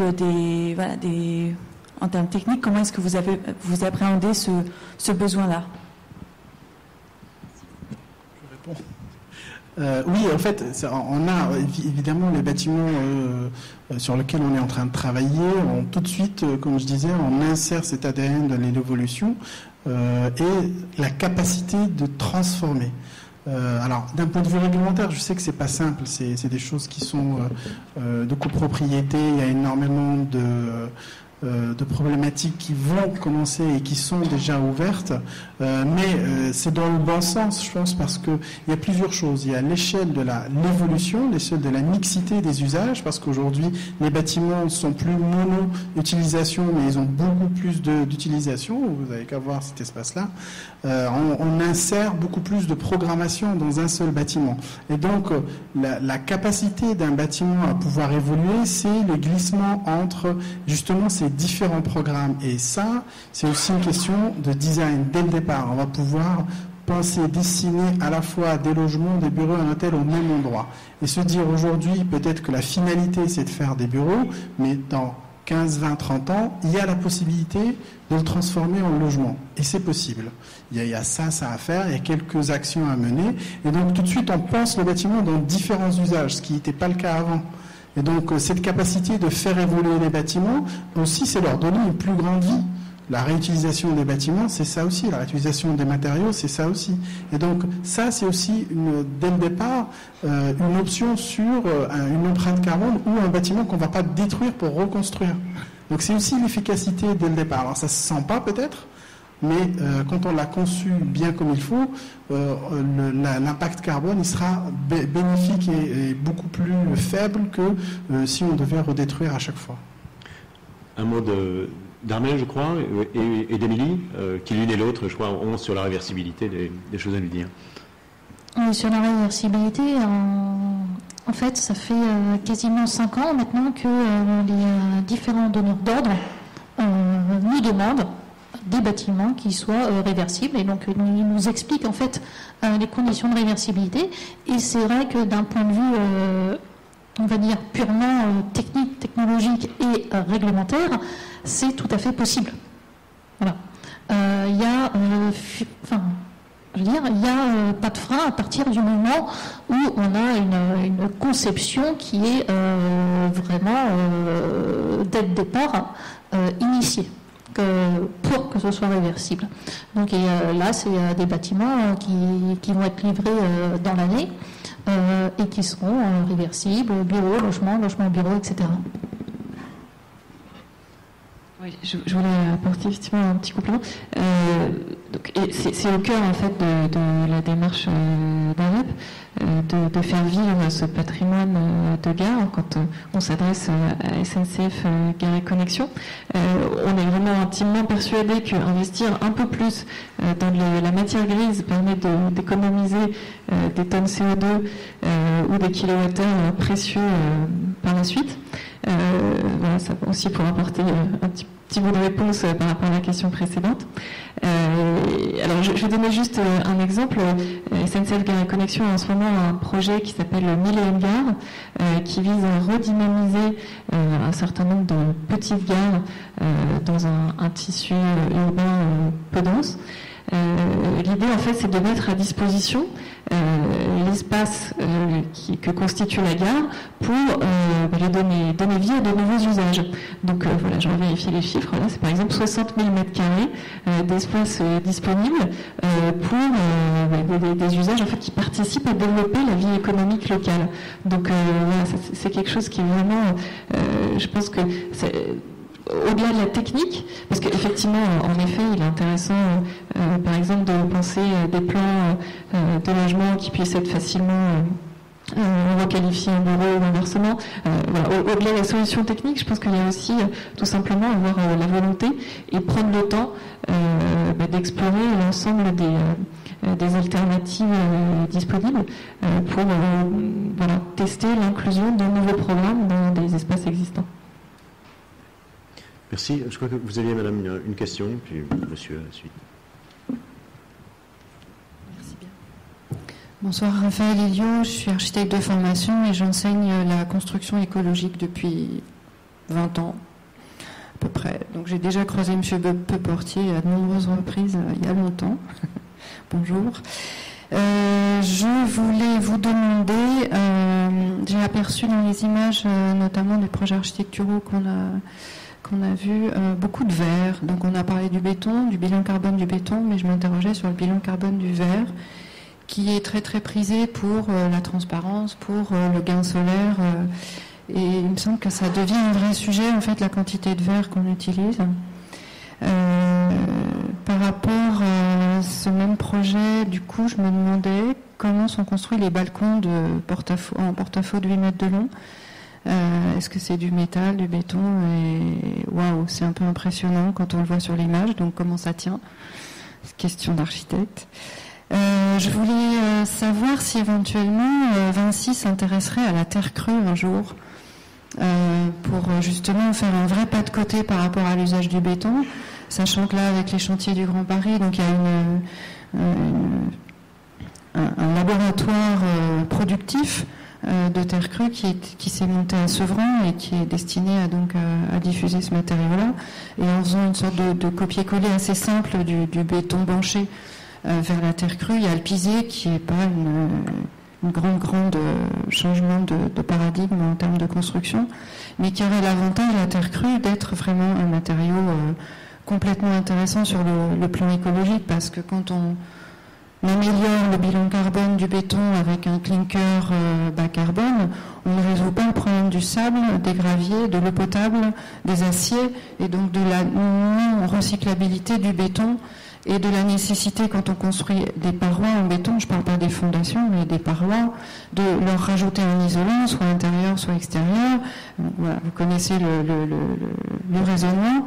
Et donc, ce qu'on reproche au béton, au-delà de son bilan carbone et des problèmes de ressources, c'est aussi que ça constitue des parois qui ne sont pas les plus efficientes sur le plan bioclimatique.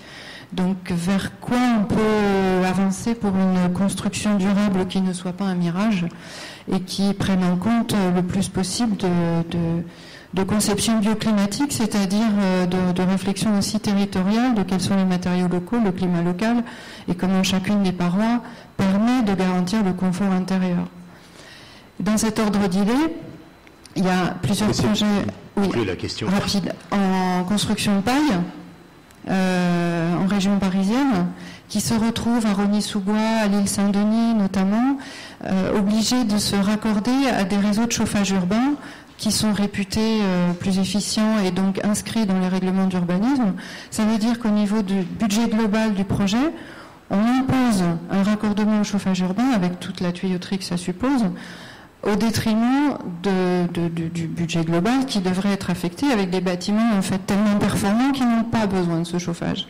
Et donc il y a encore vraiment des choses à améliorer là-dessus. Ok, je vous propose peut-être qu'on se tient bien. Merci. Voilà, c'est super. Merci beaucoup de votre intervention. Peut-être rebondir, et je pense en particulier à Manal pour commencer sur les choix de matériaux et peut-être un rebond sur le verre et naturellement sur la terre crue. Alors en effet, le verre c'est un matériau de prédilection parce que c'est la transparence et vous le savez très bien. On l'utilise plutôt au nord parce que c'est plus efficace, ça permet de ramener plus de lumière. On n'a pas encore de solution incroyable pour le remplacer, pour cette transparence. Et je ne suis pas encore convaincu qu'on puisse vivre sans cette transparence. Donc c'est un équilibre global. Je ne travaille jamais avec un matériau, j'essaie pas d'être performant sur un matériau. C'est la vision globale du projet qui m'intéresse et la recyclabilité des matériaux dans son ensemble. Alors, il y en a qui sont plus recyclables que d'autres, mais c'est une balance. C'est jamais ça mieux que ça. Donc on n'a pas encore des solutions miraculeuses autres que le verre, mais je pense que l'industrie va permettre d'apporter des réponses. Aujourd'hui, non, il n'y en a pas. Le verre aujourd'hui n'est pas aussi performant en termes de bilan carbone que ce qu'on aimerait qu'il soit. Alors concernant les balcons de l'Arbre Blanc, oui, c'est des porte-à-faux de 8 mètres en métal. C'est 2 poutres métalliques qui sont ancrées dans la dalle avec un tirant qui les tient à hauteur du garde-corps, alors c'est pour ça qu'on ne les voit pas. Et c'est ça qui permet d'avoir ces grands porte-à-faux. Alors ça n'a jamais été fait, une demande de pourquoi, je ne sais pas, parce que c'est pas très compliqué à faire. Et on a réussi à le faire, on les a testés, on arrive à mettre 2,5 tonnes au bout pour la surcharge. Et c'est aussi, c'était pas dans le design et dans le concept, les balcons c'est 2-3 mètres, c'est un standard.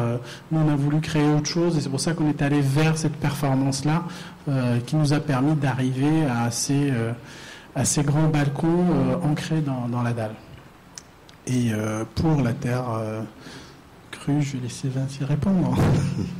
Peut-être que c'est un sujet intéressant. Nous, on travaille sur certains projets là-dessus. Et je trouve que c'est quand même intéressant Alors, ça ne remplacera pas. Faut arrêter de penser que le bois va remplacer le béton, que la terre crue va remplacer le béton. Enfin, chaque matériau a ses performances. On ne sait pas faire aujourd'hui des tours de terre crue ou de bois. On ne sait pas. C'est très compliqué. On arrive, en France, on en parle, mais personne ne le fait. Donc, il y a toute une filière à structurer à la fois pour la terre crue, pour le bois. Il faut pas aller plus vite que la musique, mais les acteurs aujourd'hui sont conscients et il y a des matériaux plus performants que d'autres pour certaines utilisations et effectivement c'est l'avenir qui va nous le dire. Armelle sur le choix des matériaux et puis Bruno, pourquoi pas, sur le calcul de leur impact. En fait, c'était exactement ce que je voulais dire. Chaque matériau a des propriétés qui lui sont spécifiques. Alors, si on prend le béton, c'est un super matériau, en fait, pour faire de la structure. Voilà. Et construire des voiles, entre guillemets, de remplissage en béton, j'avoue que quand je peux l'éviter, surtout, je ne le fais pas. Voilà, parce que pour moi, le béton sert à faire de la structure, ça a une super inertie, ça a des propriétés coupe-feu, etc. Voilà. Le bois a plein d'autres propriétés, ça, voilà, et la terre crue a des super propriétés, notamment pour le confort, pour la régulation de l'hygrométrie, etc. Et oui, on le propose, c'est pas toujours accepté. Voilà, il y a quand même on va dire que, il y a un moment. Il y a un maître d'ouvrage qui va devoir faire des choix sur les conseils de son architecte. Voilà. Si le maître d'ouvrage ne veut pas... Exactement. Si le maître d'ouvrage ne veut pas ou a une idée totale, a une idée en tête, je sais pas comment tu réagis, comment vous réagissez, mais je veux dire, c'est quand même lui qui choisit et c'est quand même son argent et on a beau le conseiller au mieux, mais voilà, il fera un choix. Voilà. Et c'est ce qui se passe aussi en économie circulaire. Voilà, si on a un maître d'ouvrage qui refuse d'avoir des matériaux en réemploi dans son bâtiment neuf, on ne peut pas faire grand-chose, quoi. Et donc tu vas mettre de la terre crue maintenant dans les bâtiments. On en fait. C'est ça qu'il faut peut-être dire. Il y a quand même des expériences et des premiers bâtiments qui sont construits. Et puis, il ne faut pas complètement opposer terre crue et béton parce qu'il y a des intermédiaires comme la terre coulée avec un très faible pourcentage de ciment. Et des coûts qui sont un peu plus maîtrisés parce que ça ressemble un peu aux traditionnelles pratiques de construction. Donc ça, c'est quelque chose d'important. Sur le verre, je ne suis pas trop inquiet sur le bilan environnemental du verre à sa fabrication. Il n'y a pas de matière rare, la silice c'est très courant, etc. Ce qui est plus problématique, c'est ensuite lors de l'usage, c'est-à-dire qu'il faut se protéger du soleil en été. Et bon, alors évidemment, on peut dire on va mettre du verre au nord, c'est un peu tristounet. Parce qu'on se prive des apports solaires au sud et on voit bien sur la tour qu'il y a des vitres un peu tout autour. Donc par contre, il faut bien se protéger à certains moments. Ça, c'est vraiment important. Et je crois que j'ajouterais quand même une chose dont on n'a pas parlé, c'est la mesure. C'est-à-dire qu'on dit j'ai un très beau bâtiment, bon, mais quelle température il fait lors d'une canicule? Ça se mesure. Combien de kilowattheures on consomme pour se chauffer, se climatiser, s'éclairer, etc. Ça doit se mesurer de plus en plus. Et quand on parlait de la difficulté de trouver des marges et de faire baisser les coûts, il y a deux façons de rendre un bâtiment abordable. C'est soit de baisser son coût, soit d'augmenter son financement. Et une façon d'augmenter son financement, c'est la garantie de performance. C'est encore émergent, mais si ça arrive que des maîtres d'ouvrage puissent consacrer davantage d'argent pour une construction parce qu'il y a une garantie de performance qui leur dit vous aurez moins à payer chaque année de dépenses énergétiques, par exemple. Et à ce moment-là, c'est une autre façon de rendre la construction bas carbone ou environnementale abordable. Merci Bruno.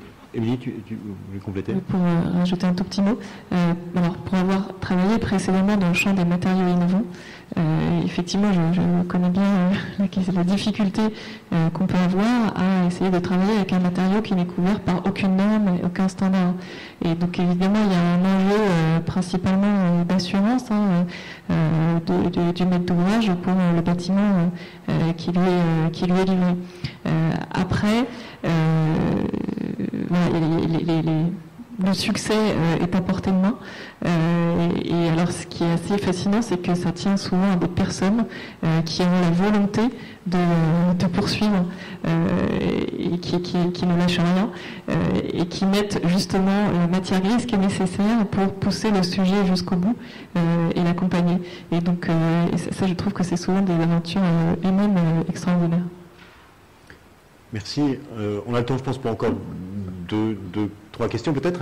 Je vous en prie. Bonsoir à tous. Arthur Dumouchel, donc je suis responsable investissement construction pour la maison de quartier. Petite question, je voudrais faire le lien entre une étude intéressante de Guillaume Pitron qui s'appelle La guerre des métaux rares et des bâtiments de plus en plus connectés. Je pense aux pompes chaleur, panneaux solaires, son, capteurs. Je me pose une question. Aujourd'hui, on a une demande en minerai qui augmente, selon Guillaume Pitron, donc de 185 fois la demande actuelle. Est-ce qu'on n'essaie pas de se débarrasser des énergies fossiles pour revenir à l'énergie minerai et donc de ce fait dépasser le problème? Je me tourne vers Annie parce qu'un de ses collègues manie assez bien le sujet. Je pense à Philippe Biwix qui était ici il y a 2 mois. Mais... Oui, effectivement, j'ai un collègue qui s'appelle Philippe Biwix et qui a écrit en particulier un livre sur l'âge de l'high-tech. Qui donc est très fan du sujet. Alors moi, je voulais juste apporter un tout petit éclairage sur le fait que il me semble qu'il n'y a pas de terres rares dans les panneaux photovoltaïques. On va retrouver effectivement des métaux rares du côté des éoliennes. Voilà, le sujet des panneaux photovoltaïques, il me semble, n'est pas tout à fait lié, si. Okay. Et donc, juste voilà, en fait, le plus gros travail, en tout cas, c'est sûr, pour prendre le triptyque de l'association Megawatt qui a travaillé sur des scénarios à l'horizon 2030-2050 de transition énergétique. Leur triptyque, c'est sobriété, d'abord, voilà, donc l'usage, efficacité et renouvelable. Ça donne bien l'ordre du plan d'action. Peut-être Benjamin, qui a sûrement des réponses sur le sujet, et notamment sur des usages des technologies émergentes qui permettent de dépasser cette question des terres ou des ressources rares. Dépasser, pas totalement, mais parce que c'est vrai que c'est un vrai sujet. Il y a 2 sujets, en fait, quand on parle de transition écologique, qui sont souvent oubliés. Les métaux, même si on en parle de plus en plus, et l'usage des terres, qui est un autre sujet dont on parle, je pense, encore moins, notamment quand on parle des énergies renouvelables. J'ai pas lu le bouquin de Pitron, par contre, je pourrais te recommander, il y a une interview de chercheurs du CNRS qui ont contribué, qui ont été interviewés par Pitron, qui étaient un peu assez critiques sur certaines de ses conclusions, d'ailleurs, des gens du département chimie de CNRS. Mais je te passerai la référence. Je pense qu'il y a plusieurs sujets déjà. Souvent, dans le débat, on confond métaux rares et terres rares, qui sont 2 choses différentes. Les terres rares, c'est une catégorie de métaux très spécifiques qui sont pas rares, mais qui sont très dispersés, donc qui consomment beaucoup d'énergie, notamment dans leur extraction, qui sont très polluantes. Et après, donc ça, il n'y a pas forcément de pénurie.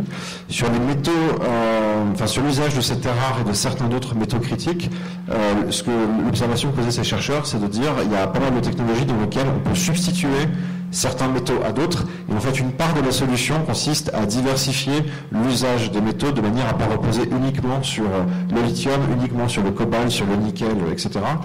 Aujourd'hui, les métaux qui sont beaucoup utilisés dans la transition énergétique, c'est ceux-là, lithium, cobalt, nickel, le néodyme dans les éléments des éoliennes, etc. Donc, il y a une partie de la diversification. Il y a une partie de la réponse qui est là-dessus. Je pense qu'il y a besoin aussi de se poser la question dans les énergies renouvelables, est-ce qu'il faut tout miser sur l'éolien ou le photovoltaïque? Parce qu'effectivement, c'est des ressources, des types d'énergie qui ont une consommation très importante. Voilà, est-ce qu'il faut développer une nouvelle forme de géothermie?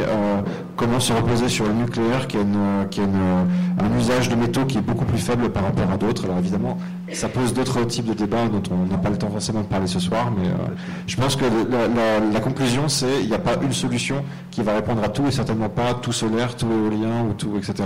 On aura besoin d'une diversité de solutions, comme sur les matériaux d'ailleurs, c'était la même réponse, de manière à équilibrer les impacts et les inconvénients, parce que toutes les sources d'énergie et toutes les sources de ces technologies ont chacun des avantages et inconvénients. Il faut faire un portefeuille de solutions qui s'équilibre à peu près. Je pense que c'est la meilleure réponse qu'on peut donner. Oui, la question est bonne, mais pour y répondre, il faut y répondre sérieusement et se garder des amalgames. C'est-à-dire que quand on parle du photovoltaïque, ça ne veut pas dire grand-chose, puisqu'il y a effectivement quelques modules, quelques technologies qui peuvent poser des problèmes de matières premières rares, mais l'énorme majorité des modules qui sont vendus aujourd'hui sont basés sur du silicium qui, lui, ne s'épuise pas. Donc il faut vraiment faire attention, et c'est pareil pour l'éolien. Il y a une certaine catégorie d'éoliennes qui peuvent poser des problèmes, et il est assez facile de se passer de ces terres rares dans l'éolien. Donc je pense que il y a eu des réponses un peu, je dirais, de communication un petit peu facile à cette question des ressources et des matières premières, et puis des lobbies effectivement qui sautent sur l'occasion pour dire voilà, attention à ces nouvelles technologies, et il faut garder les technologies standards. Bon, bien sûr, c'est assez facile de faire ça. Donc, quantifions. Merci Bruno. Peut-être une dernière question, si vous voulez bien, monsieur, ou deux dernières questions, si. Je voulais aborder une question qui est par rapport à la montée des eaux. Ils ont une innovation. Les autres intervenants sont présentés, et je pense que c'est une très bonne idée. Ça nous permet de faire connaissance avant de boire un verre ensemble. Je m'en excuse.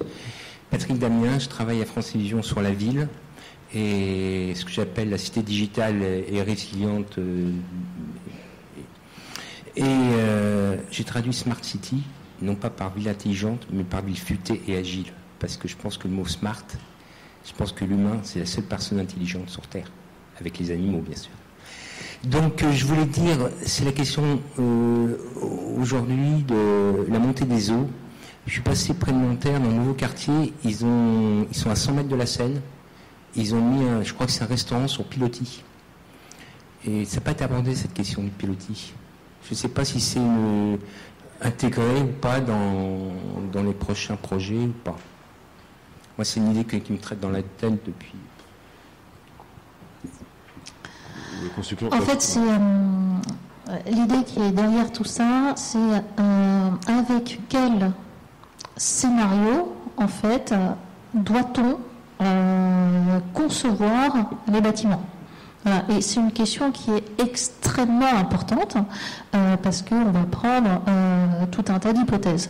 Donc, par exemple, par rapport au confort, pour revenir là-dessus, effectivement, nous, ça fait quand même des années, enfin une dizaine d'années, qu'on nous demande de dimensionner des bâtiments avec donc quand on est à Paris, avec le scénario météo de Séville. Voilà. Pour voir justement où est-ce qu'on tombe. C'est la même chose pour les risques d'inondation. Là où, donc, effectivement, pour les inondations, on va développer des solutions de bâtiments qui vont pouvoir être partiellement autonomes en période de crise. Donc, il faut définir à quelle crise on répond, définir ensuite quel type d'autonomie on veut et définir finalement quels sont les risques pour le bâtiment. Donc par exemple, si je prends les crues, les risques de crues, donc les inondations de la Seine et les inondations lentes, mais en fait le vrai problème, ce qui est vraiment sur le chemin critique, c'est l'évacuation des eaux usées. Voilà. Il faut tout mettre en œuvre pour que finalement ne rentre pas à l'intérieur de mon bâtiment via les toilettes, pour faire simple, toutes ces eaux. Donc maintenant, voilà, une fois qu'on a identifié ce problème, la question se pose comment est-ce que je le résous pour la période de crise. Donc une des réponses, il y a plein de réponses possibles, mais une des réponses peut-être, mais je décide que dans mon bâtiment de logement, effectivement, j'ai tous mes réseaux avec des clapets anti-retour, et je rajoute des bonnes vieilles toilettes sur le palier en version toilette sèche. Voilà, je peux passer la crise comme ça. Voilà.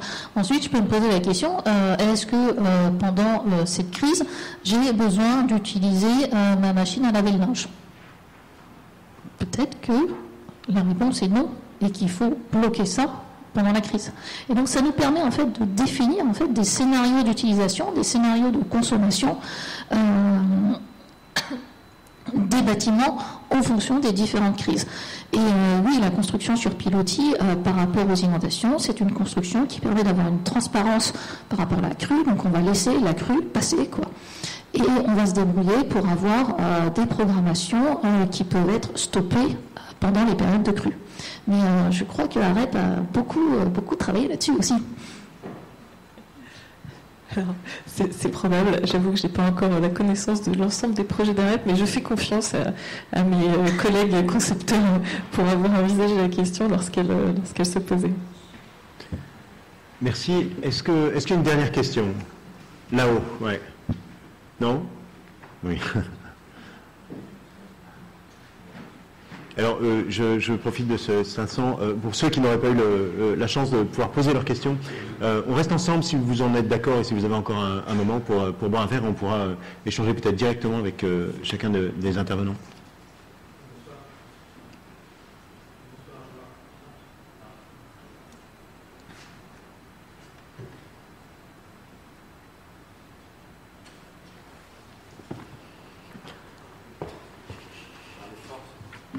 Merci.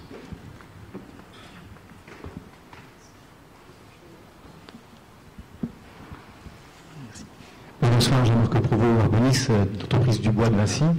Je fais un petit point, vous avez parlé pendant un moment de gaz à effet de serre, de CO2 et de carbone, donc il y a une différenciation à préciser, peut-être si vous pouvez le faire en 2 secondes, mais c'est intéressant parce que ça vient sur le bois, donc ça m'intéresse pas mal. On n'a pas beaucoup parlé, je trouve, on a parlé de béton décarboné, bas carbone, mais bon, par rapport à quoi, quel est le béton que vous prenez en référence?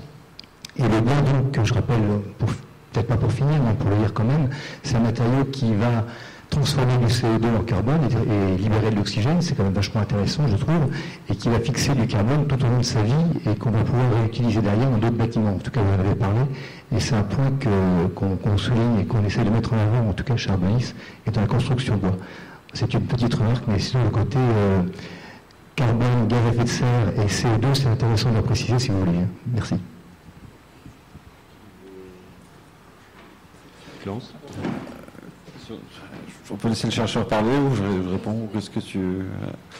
Non, sur gaz à effet de serre, CO2, carbone, dans les gaz à effet de serre, le CO2, dioxyde de carbone est le principal, c'est à peu près entre 70 et 80%, j'ai plus le chiffre exact en tête de la quantité de gaz à effet de serre anthropique. Après, dans l'air, vous avez le méthane et le N2O, nitrous oxide, je ne sais plus comment on dit en français, et les gaz fluorés, SF6, SF5, etc. Donc il y en a plusieurs, mais le principal, c'est le CO2 qui vient principalement de la consommation d'énergie primaire et de la déforestation, essentiellement. Et quand on parle de carbone, c'est un raccourci, ça désigne les gaz carbonés comme gaz à effet de serre, je pense. Et sinon, oui, je vais laisser peut-être les professionnels du bâtiment s'exprimer, mais sur le bois, effectivement, c'est très intéressant parce que ça peut contribuer à ce que le bâtiment devienne potentiellement, ou à minimum en partie, un puits de carbone, à condition que les forêts dont proviennent le bois soient gérées durablement et qu'on puisse le renouveler. Mais contrairement à ce qui est parfois communiqué, le fait d'exploiter le bois pour la construction n'est pas nécessairement un vecteur de déforestation. Si les forêts sont bien gérées, c'est un vecteur de stockage de carbone. Absolument, je suis d'accord avec ça. Et oui, on peut parler des méthodes de calcul à ce propos. C'est-à-dire que nous, on a toujours fait une distinction entre du bois qui vient d'une forêt certifiée, auquel cas on a effectivement du CO2 négatif qui est lié à la photosynthèse, mais sinon il n'y a pas de raison de compter du CO2 négatif si on ne s'assure pas qu'il y a un arbre qui pousse et qui absorbe ce CO2. Voilà. Et l'autre partie de la méthode, c'est qu'est-ce qui se passe en fin de vie. Donc, si le bois est effectivement réutilisé, s'il est incinéré mais qu'on récupère la chaleur pour chauffer des bâtiments, il y a un meilleur bilan que si on se contente de brûler le bois et à ce moment-là, on réémet dans l'atmosphère le CO2 qu'on a capté au début. Donc ça c'est une première remarque. Deuxième remarque, c'est que le carbone et le CO2 c'est un indicateur. Hein. Et quand on dit par exemple je vais me chauffer au bois, c'est sympa pour le CO2. Par contre, il faut faire attention aux émissions de polluants qui peuvent être toxiques et les émissions sur la santé. Si le chauffage au bois est interdit à Paris, c'est aussi qu'il y a une raison. Donc il n'y a pas un seul indicateur à regarder, encore une fois. C'est un ensemble d'indicateurs et en particulier la résilience aux canicules. Si on construit au bois, il faut peut-être effectivement mettre un peu de terre crue ou d'autres matériaux inertes et de bien ventiler la nuit et de climatiser quand même parfois un petit peu. Merci. S'il n'y a pas d'autres réponses, je vous le disais tout à l'heure, je vous en ai fait la promesse, on peut continuer de passer un petit moment ensemble et peut-être échanger plus directement. Je veux vous remercier d'abord, vous tous, d'avoir pris part et vous applaudir absolument.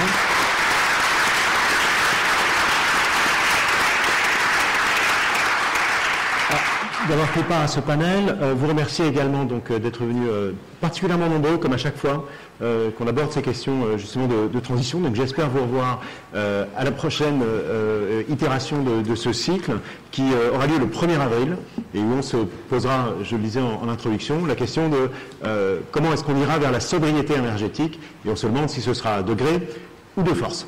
Voilà, donc vous pouvez retrouver tout le programme sur le site de Léonard, leonard.vinci.com, ainsi que l'étude qui a été produite par le Good Tech Lab pour Léonard, que nous mettons en distribution à l'entrée et que vous pourrez télécharger sur le site.